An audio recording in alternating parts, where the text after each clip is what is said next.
अब एकदम शांत हो जाओ, 5 मिनट समझ लो। तुम सब ये मत सोचो कि रिकॉर्ड हो रहा है, बस ये देखो कि हम क्या पढ़ा रहे हैं। चका हुआ डस्टर, क्योंकि हमको मिटाते रहना पड़ेगा ना बार बार। एका कोष्ठिका क्या होती है? एका कोष्ठिका का मतलब यूनिट सेल। जिस भी चीज़ को अगर हम लोग बनाए हैं तो उसकी कोई इकाई होगी जिसको बार बार दोहराने से वो चीज़ बनी है, उसे को हम लोग क्या कहते हैं? एका कोष्ठिका। इतना अजीबोगरीब से क्या देख रहे हो? अब उसमें क्या होता है देखो, जैसे मान लीजिए हमारा ये पूरा जो दीवार है, उस दीवार में जो अगर ये दीवार बना है तो हम मान कर चल रहे हैं ईंट से बना है, तो ईंट को बार बार दोहराने से बना हुआ है, तो इसलिए इस दीवार की हमारी कोशिका क्या हो गई? ईंट हो गई। उसी तरह से हम मान ले रहे हैं कि कोई हमारा घनाकार चीज़ है, उसका हम एक ठे ले लिए हैं, एक ठे घन वाला भाग। इसी में हम लोग अध्ययन करेंगे कि एफसीसी क्या होता है, बीसीसी का होता है, ईसीसी का होता है और एससीसी क्या होता है। तो आप लोग पहले से पढ़ लिए हो, आप लोग जान रहे हो कि क्या होता है एससीसी। एससीसी में आप लोग देखे थे कि जो इसमें अवयवी कण होते हैं वे कहाँ पर होते हैं? कोनों पर होते हैं। तो अगर ये हम मान लें कि ये हमारा एक एकक कोष्ठिका है, तो इसमें हमारे अवयवी कण जितने भी कोने हैं उस पर होंगे, सभी कोनों पर हमारे हो गए।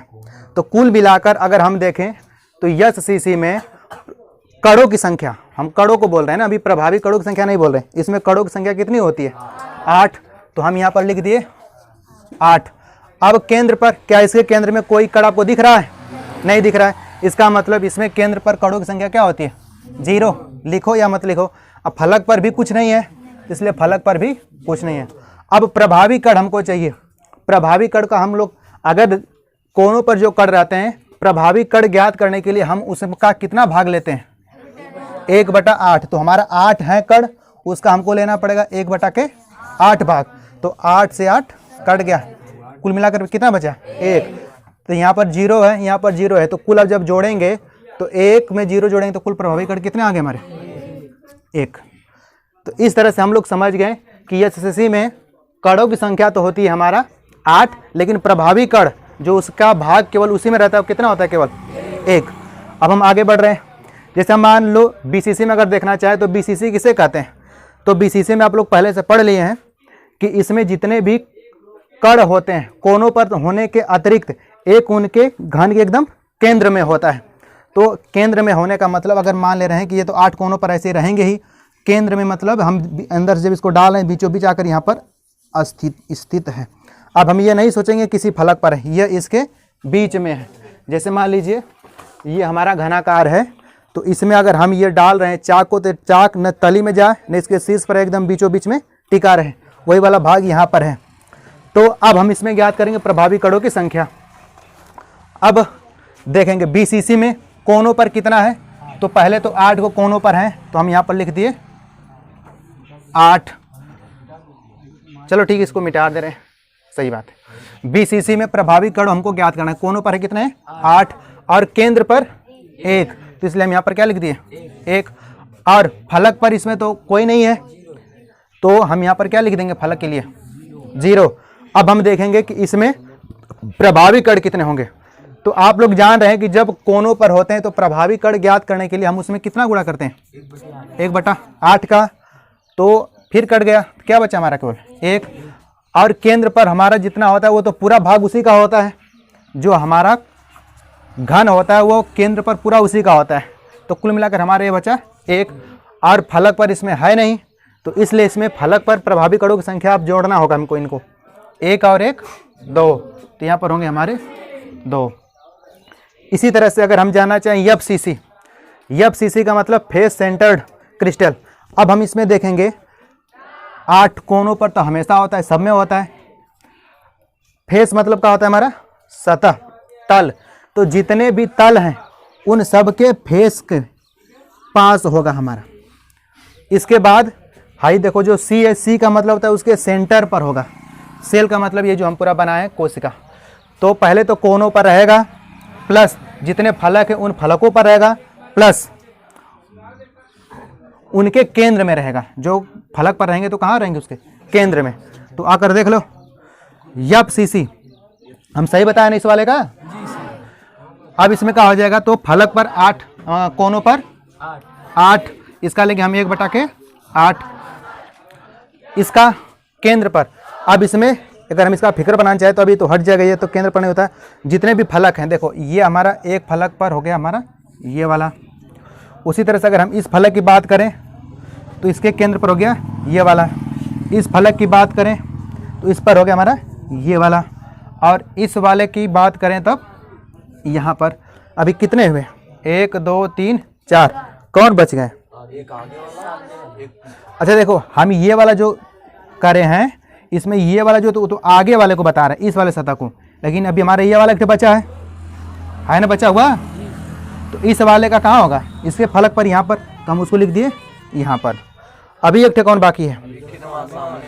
हाँ देखो, एकदम सामने वाला जो ये है, इसका वाला का हम बीच में रखेंगे, तो इस वाले का बीच हम मान ले रहे हैं कि कहाँ पर है? यहाँ पर, यहाँ पर। तो अगर कोई यूनिट सेल ऐसा हो जिसमें प्रभावी कण उसके कोनों पर तो होंगे ही, साथ ही जितने भी फलक हैं उन फलकों के केंद्र पर हो, तो ऐसे वाले को हम लोग क्या बोलते हैं? FCC। अब हम लोग ज्ञात करेंगे प्रभावी कण, तो कोनों पर हो गए 8। अब उसका लेंगे 1/8, काट देंगे तो क्या जाएगा हमारा 1। अब हम देखेंगे केंद्र पर, तो अब जितने भी फलक थे सब फलकों पर जो हम लोगों का होता है कितना है उसमें 6, लेकिन जो फलक पर होते हैं उनका प्रभावी कितना रहता है? केवल 1/2, क्योंकि अगर हम इसी के साथ किसी दूसरे को हम, अच्छा ये केंद्र वाला है, ठीक है। अभी हम केंद्र पर देखेंगे तो इसमें केंद्र पर कोई नहीं है, तो केंद्र पर हम क्या कर लेंगे 0। अब हम देखेंगे फलक पर, तो इसमें फलकों पर 6 हैं, और जितने भी फलक पर होते हैं प्रभावी केवल उसका कितना होता है 1/2। तो फलकों पर कुल मिलाकर हमारा कितना है 6 है, तो हम यहाँ पर लिख दिए 6। अब प्रभावी उसका केवल होता है 1/2। प्रभावी का मतलब कि इसका केवल आधा ही भाग इसमें है, और जो इसके साथ लगा होगा घन आधा भाग उस वाले में होगा। अब जब हम इसको काट देंगे 2 3 हो गए, तो अब हमको टोटल ज्ञात करना है इसमें प्रभावी कण। तो 1 और 3 1 4, तो इसमें प्रभावी कण कितने आ गए हमारे 4। उसी तरह से हम देखेंगे अब ECC। अब ECC में हम लोग जानते हैं कि ECC हम उसको कहते हैं कि जिसमें प्रभावी कण का कितने होते हैं। तो इसमें भी कोनों पर तो आपके कण होते ही हैं, साथ ही किन्हीं 2 विपरीत फलकों पर होते हैं। जैसे मान लीजिए ये हमारे पास यही घनाकार क्यूब है, इसमें जो अगर हमको पता लगाना है कि अगर यह ECC है तो इसमें इन 8 कोनों पर तो हमारे रहेंगे ही, साथ ही अगर हम इसको पकड़ रहे हैं ऊपर से पकड़ेंगे और तब यहाँ पर अंगुली लगाना पड़ेगा, तो जिन 2 सतहों को हम टच कर रहे हैं वे विपरीत सतह हैं। अगर हम इसको ऐसे टच करेंगे तो ये दोनों विपरीत सतह हैं। जैसे भी आप चाहो तो पकड़ना हो पकड़ लो, ये क्या खड़ा हो रहा है, इसको अगर पकड़ेंगे तो ये विपरीत सतह। उसी तरह से 8 कोनों पर तो हमारे हो ही गए। अगर मान लीजिए हम इसको ऐसे पकड़ लिए तो एक हमारा ये वाला सतह हो गया, ये वाला की बात हम कर रहे हैं, इसका विपरीत हो गया ये वाला, और इसका विपरीत मतलब इस वाले का विपरीत हो गया यह। तो हम बस 2 ही फेस बनाते हैं, चाहे आप 2 विपरीत ऐसे बनाओ, चाहे 2 विपरीत इस तरह से बनाओ, चाहे 2 विपरीत ये जो सामने वाला है वहाँ पर रखो और उसके सामने वाला जो होगा ये वाला इस पर रखो। तो इस हिसाब से ECC में कोनों पर हमारे तो हो गए 8। प्रभावी क्या होगा केवल उसका 1/8।